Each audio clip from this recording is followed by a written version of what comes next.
Hello, standard 12 students. So we already started chapter number 16, environmental issues. So this is lecture number 16.3. Here we understand about all the aspect of water pollution.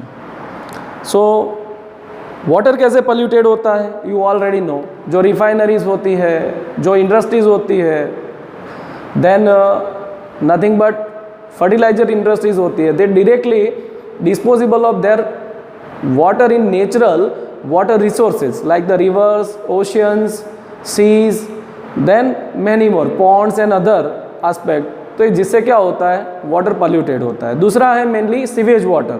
ज़्यादातर water pollution का reason है sewage water. What is the called sewage? Sewage और कुछ नहीं है. Sewage is nothing the house hold water which containing the detergent, impurities, excretas of household. So this is called the sewage. तो sewage के कारण से भी एक चीज़ आज हम कॉन्सेप्ट समझेंगे. DO, the difference between DO मतलब diesel oxygen and BOD, the biological oxygen demand. What is that? This will be understand right now. So diesel oxygen क्या होता है? Generally a fresh water then consisting the 4% of dissolved oxygen.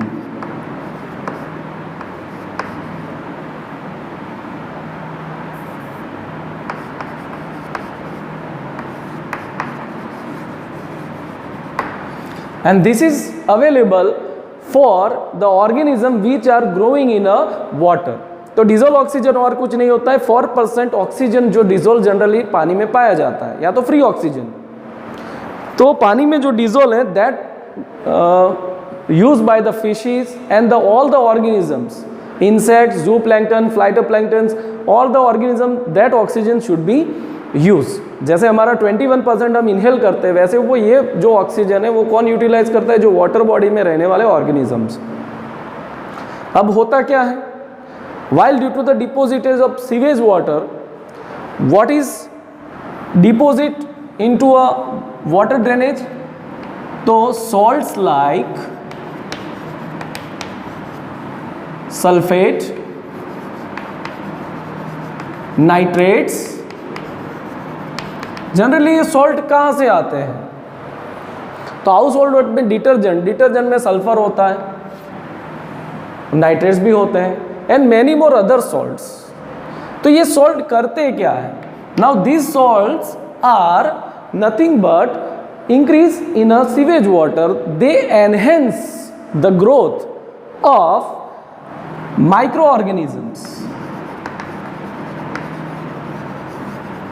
खास करके photosynthetic organism जो उसका utilize करते हैं. And they degrade and they utilize all the organic and inorganic waste. Organic और इनऑर्गेनिक वेस्ट का वो क्या करते हैं? यूटिलाइज करते हैं. तो आल्गी है, then different type of fungi है, देन मैनी मोर बैक्टीरियाज. इसके कारण होता क्या है? What will be happen? The O2 whatever the dissolve that utilize by the organism which are grow in a water bodies. तो हुआ क्या?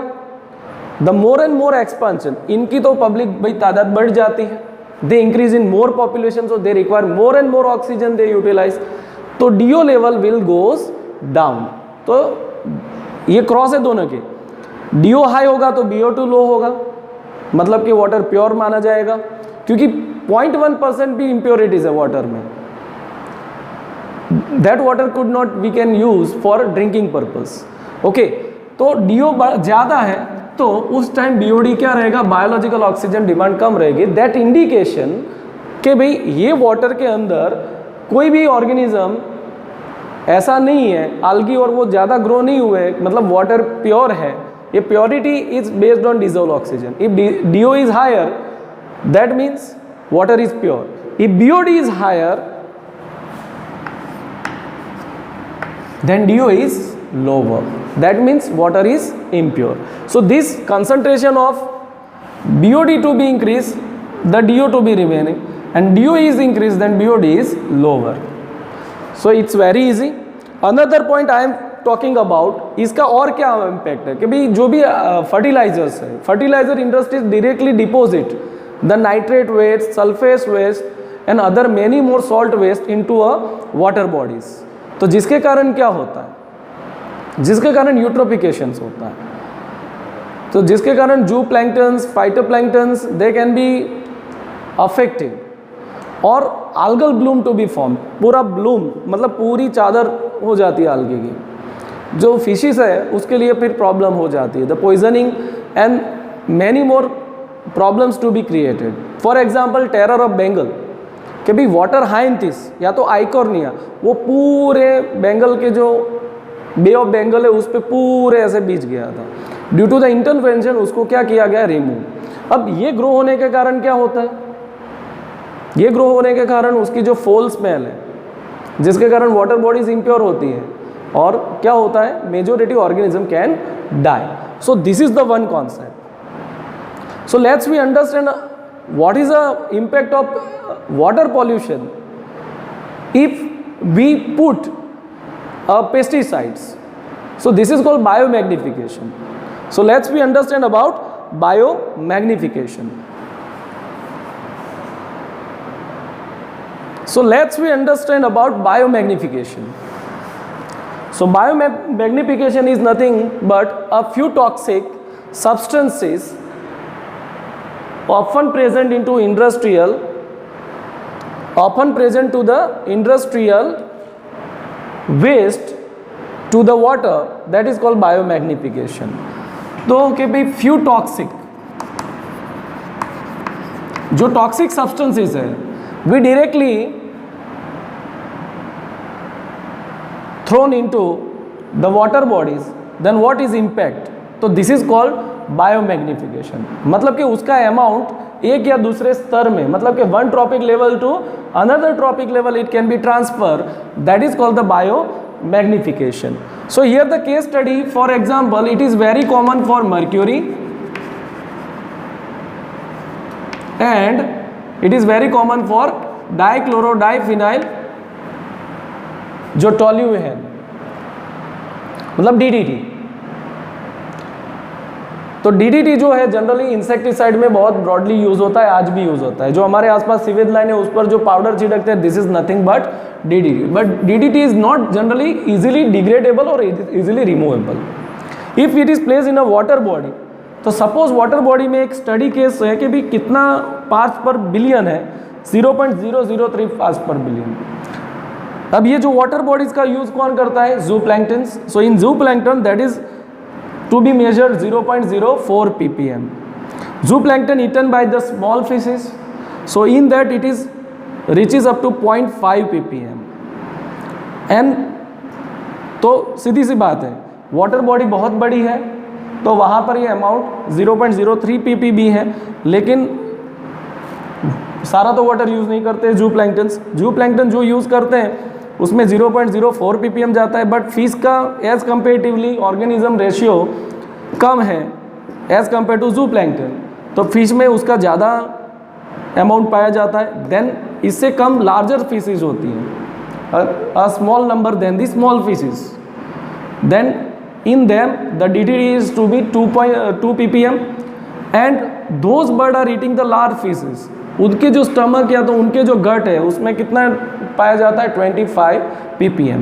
Means the non biodegradable, generally कोई भी पेस्टिसाइड्स है, they are full of mercury and DDT right now used. This is commonly pesticides are used, but their pesticides are cannot degraded at all. Mercury also responsible for several type of cancer in human also. ये बहुत सारी pesticides में use किए जाते हैं.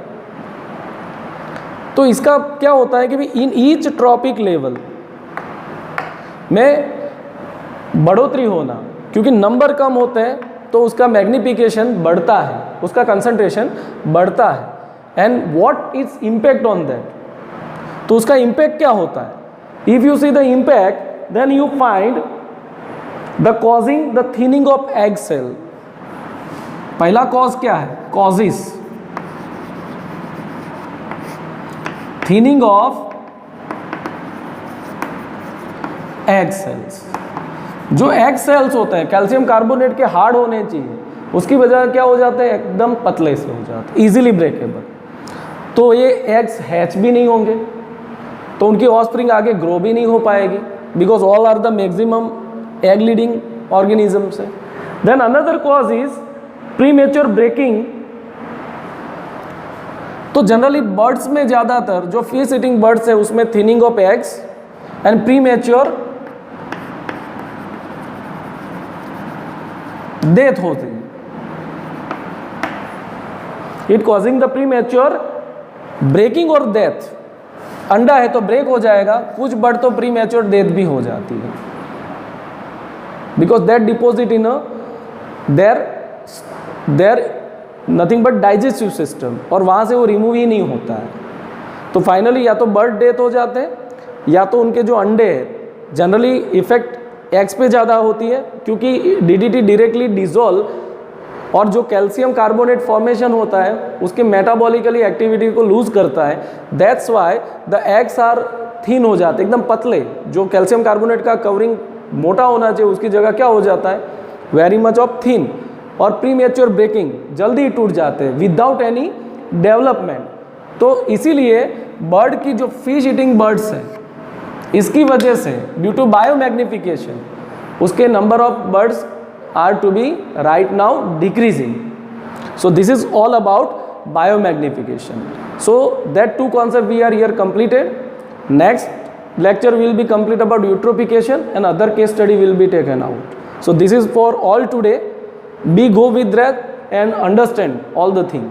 Okay, thank you.